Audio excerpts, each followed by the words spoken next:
Halo, selamat pagi Bapak Ibu. Kembali lagi dalam acara Klinik Investasi episode ke-10 dengan saya Ibrahim, portfolio analis dari Indo-Serling Asset Management.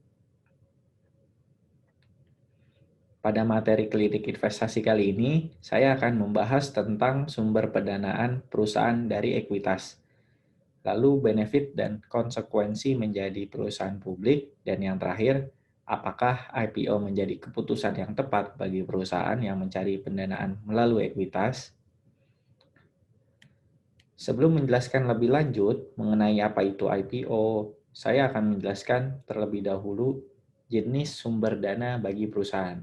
Basically ada dua sumber dana bagi perusahaan. Yang pertama adalah sumber dana dari internal, dan yang kedua adalah sumber dana dari eksternal. Sumber dana eksternal ini dibagi lagi menjadi dua.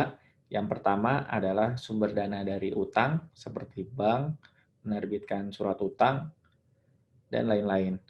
Atau sumber dana dari ekuitas. Ini bisa dari modal sendiri, ataupun modal dari orang lain, atau bahkan dari masyarakat dengan melakukan IPO. Selanjutnya, baik sumber dana perusahaan melalui utang ataupun ekuitas, masing-masing tentunya memiliki benefit dan konsekuensi yang berbeda. Keuntungan perusahaan yang menggunakan sumber dana melalui utang adalah pemilik perusahaan tidak berbagi kepemilikan dengan investor lain atau investor baru, sehingga memiliki kontrol dan hak penuh atas perusahaan yang dimilikinya. Namun, konsekuensi perusahaan menggunakan utang adalah perusahaan harus membayar beban bunga.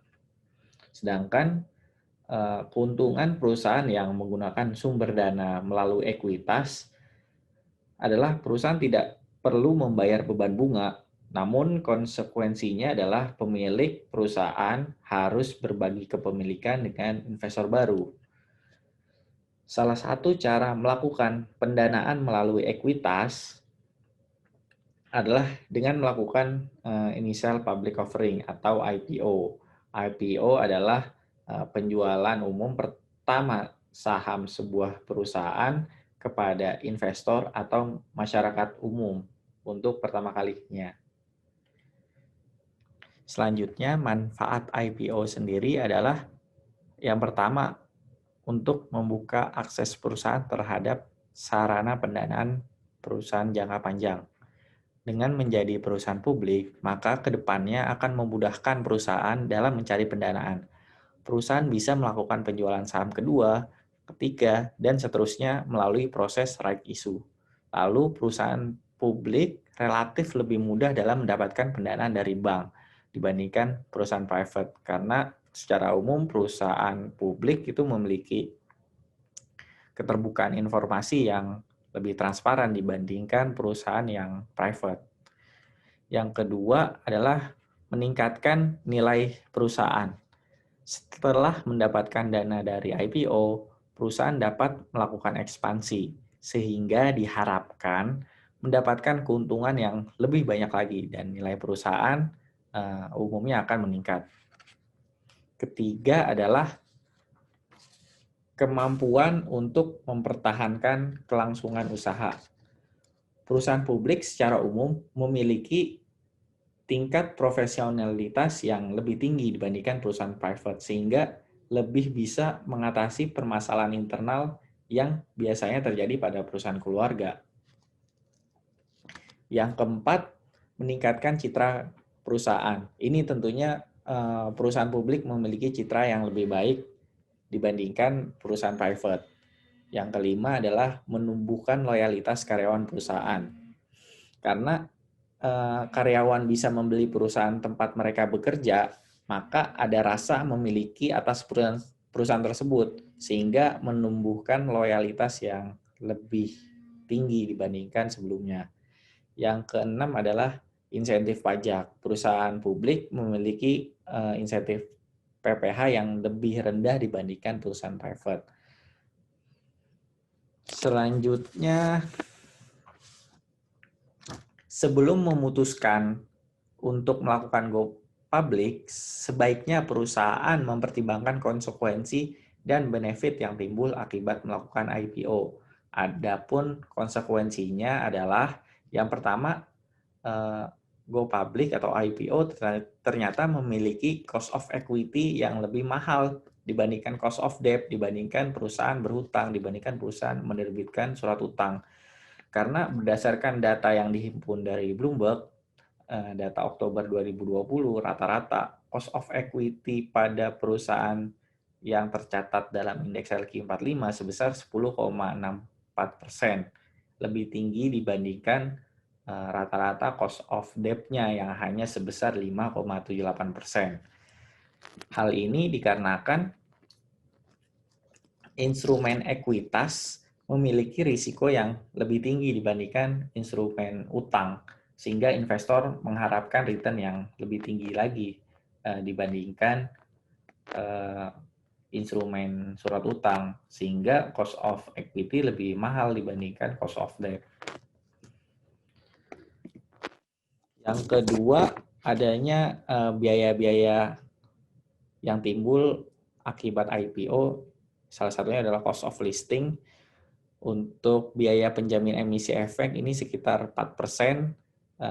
Di dalamnya termasuk ada biaya underwriting, biaya manajemen, biaya penjualan, lalu ada biaya dari OJK, ada biaya registrasi, ada biaya tahunan, lalu juga ada biaya dari Bursa Efek Indonesia, ada biaya registrasi untuk papan utama dan pengembangan itu dimulai dari 25 juta. Lalu untuk biaya pencatatan awal untuk papan utama 1 juta untuk setiap 1 miliar kapitalisasi pasar, minimal 25 juta dan maksimal 250 juta. Lalu untuk papan pengembangan bedanya maksimal biayanya di 150 juta.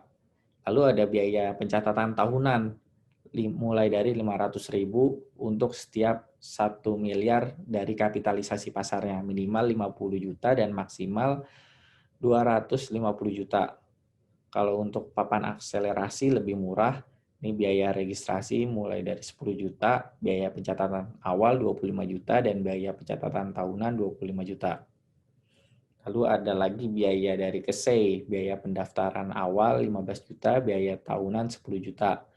Lalu ada biaya-biaya seperti wali amanat, ini dari lembaga dan profesi penunjang pasar modal, wali amanat, konsultan hukum, akuntan publik, biro administrasi efek, dan notaris yang biayanya relatif tidak tetap ya. Lain-lainnya ini seperti biaya percetakan prospektus, biaya I.O. jika dibutuhkan. Nah, tentunya biaya di atas dapat berubah-berubah. Perusahaan wajib menggunakan lembaga dan profesi penunjang pasar modal yang terdaftar di OJK. Seperti akuntan publiknya, nggak bisa akuntan publik yang tidak terdaftar di OJK, harus yang terdaftar di OJK.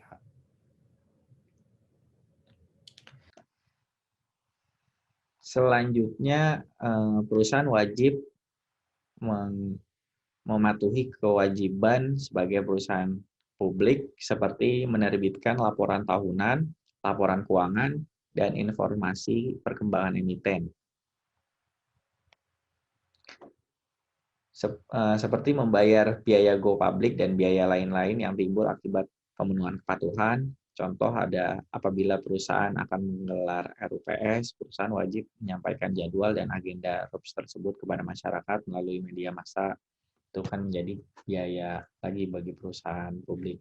Dan selanjutnya perusahaan harus bersifat terbuka kepada investor, diantaranya dalam mengadakan public expose, RUPS, NRUPO, dan lain-lain.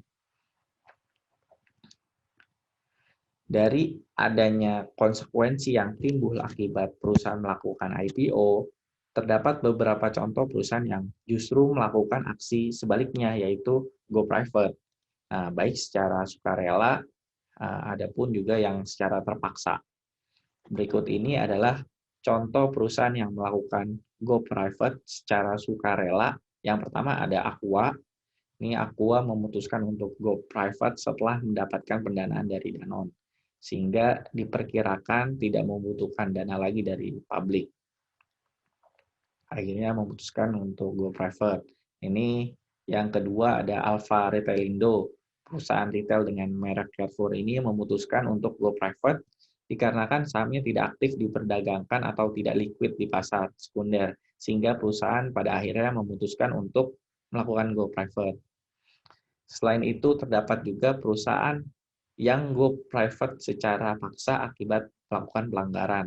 Nah, seperti PT Asia Natural Resorts, ini perusahaan tersebut terpaksa didepak dari Bursa Efek dikarenakan keberlangsungan usahanya yang mengkhawatirkan. Lalu ada PT Katarina Utama yang melakukan penggelapan dana dari IPO sehingga bursa memutuskan untuk melakukan delisting secara paksa. Dan yang terakhir, terdapat juga perusahaan yang go private akibat dari aksi korporasi, ini merger. Contohnya adalah grup Ciputra yang melakukan aksi korporasi merger pada anak-anak usahanya, yaitu CTRP, Ciputra Property, CTRS, Ciputra Surya, dan CTRA Ciputra Development menjadi satu entitas, yaitu CTRA, di mana entitas lainnya otomatis delisting. Selanjutnya, dari banyaknya konsekuensi yang timbul akibat IPO, IPO memiliki banyak manfaat bagi perusahaan, sehingga sebelum memutuskan untuk IPO, sebaiknya perusahaan perlu mempertimbangkan banyak aspek terlebih dahulu. Yang pertama, apakah perusahaan membutuhkan modal, membutuhkan dana untuk ekspansi? Kalau tidak, ya sebaiknya perusahaan menunggu untuk tidak IPO terlebih dahulu. Kalau perusahaan butuh modal untuk ekspansi, contohnya, selanjutnya IPO, selanjutnya apakah perusahaan siap melakukan transparansi? Kalau tidak, ya sebaiknya hold dulu rencana terkait IPO, karena dengan IPO maka perusahaan menjadi lebih transparan. Kalau perusahaan siap transparan, selanjutnya apakah perusahaan siap membayar biaya-biaya yang timbul akibat IPO, seperti yang dijelaskan pada slide sebelumnya. Kalau tidak, sebaiknya tahan dulu.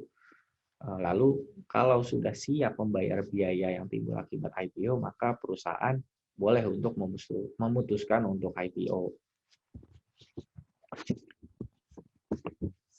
Setelah menentukan pilihan untuk IPO, sebaiknya pemilik atau manajemen perusahaan perlu mengetahui dulu proses IPO. Ya, tahap pertama yaitu persiapan internal yang dibantu oleh underwriter dan profesi penunjang pasar modal, seperti mempersiapkan laporan keuangan audited, lalu melakukan revaluasi aset perusahaan jika dibutuhkan, dan yang utama adalah melakukan proses pernyataan pendaftaran ke OJK, permohonan pencatatan ke BI, dan permohonan pendaftaran efek ke KSEI. Setelah itu, lakukan proses evaluasi dari OJK dan bursa. Apabila disetujui, maka selanjutnya mendapatkan pernyataan efektif dari OJK dan laksanakan book building untuk menentukan harga IPO-nya. Selanjutnya, perusahaan melakukan IPO, setelah mendapatkan persetujuan pencatatan, maka perusahaan mencatatkan sahamnya di Bursa Efek Indonesia. Untuk menjadi perusahaan tercatat di Bursa Efek Indonesia, dibutuhkan beberapa persyaratan. Yang pertama, perusahaan harus berbadan PT, lalu harus memiliki komisaris independen, sekretaris perusahaan, komite audit, dan internal audit. Khusus untuk papan akselerasi, organisasi tersebut paling tidak sudah ada setelah 6 bulan ke depan untuk aset skala menengah dan 1 tahun untuk emiten skala kecil. Lalu masa operasionalnya paling tidak sudah 36 bulan untuk papan utama, 12 bulan untuk papan pengembangan, dan untuk papan akselerasi paling tidak telah beroperasi komersil dan membukukan pendapatan usaha di tahun buku terakhir. Kalau untuk pencatatan obligasi, masa operasi secara komersil paling tidak 24 bulan. Di bawah itu harus memiliki rating investment grade. Selanjutnya, perusahaan harus mencatatkan laba usaha paling tidak 1 tahun terakhir untuk papan utama, sedangkan untuk papan pengembangan dan papan akselerasi tidak wajib laba. Boleh rugi asalkan berdasarkan proyeksi pada akhir tahun kedua sejak listing sudah mencatatkan laba usaha dan laba bersih. Kalau untuk papan akselerasi maksimal proyeksi tahun ke-6 sudah laba usaha. Selanjutnya, laporan keuangan audit minimal 3 tahun atau 2 tahun dengan opini wajar tanpa modifikasi untuk papan utama, minimal 12 bulan atau 1 tahun dengan opini wajar tanpa modifikasi untuk papan pengembangan, dan minimal 1 tahun terakhir atau sejak berdirinya dengan opini wajar tanpa modifikasi untuk papan akselerasi. Sedangkan untuk pencatatan obligasi minimal 2 tahun atau sejak beroperasi dengan opini wajar tanpa modifikasi. Lalu persyaratan kapital untuk papan utama net tangible asset di atas 100 miliar. Sedangkan untuk papan pengembangan net tangible asset itu di atas 5 miliar atau laba usaha di atas 1 miliar dan kapitalisasi pasar 100 miliar. Atau pendapatan usaha di atas 40 miliar dan kapitalisasi pasar di atas 200 miliar. Sedangkan untuk papan akselerasi dan obligasi tidak diatur. Lalu jumlah saham yang ditawarkan kepada publik minimal 300 juta lembar untuk papan utama. Minimal 150 juta lembar untuk papan pengembangan, sedangkan untuk papan akselerasi jumlah saham yang ditawarkan kepada publik minimal 20% dari jumlah saham yang beredar. Selanjutnya, ini adalah peraturan yang terkait go public. Untuk selengkapnya bisa dibaca sendiri di materi ini, nantinya saya akan berikan link download untuk materi presentasi ini. Selanjutnya, ini adalah 4 kunci sukses IPO. Yang pertama adalah investment story. Perusahaan harus memiliki bisnis model dan fundamental yang kuat dan jelas sehingga dapat meyakinkan investor. Yang kedua ada di pemasaran, contohnya melakukan roadshow ke investor baik domestik maupun ke internasional. Yang ketiga adalah struktur penawaran. Hal ini terkait menentukan jumlah emisi, lalu harga saham yang diterima investor. Lalu juga menentukan kebijakan dividen yang menarik untuk investor setelah IPO.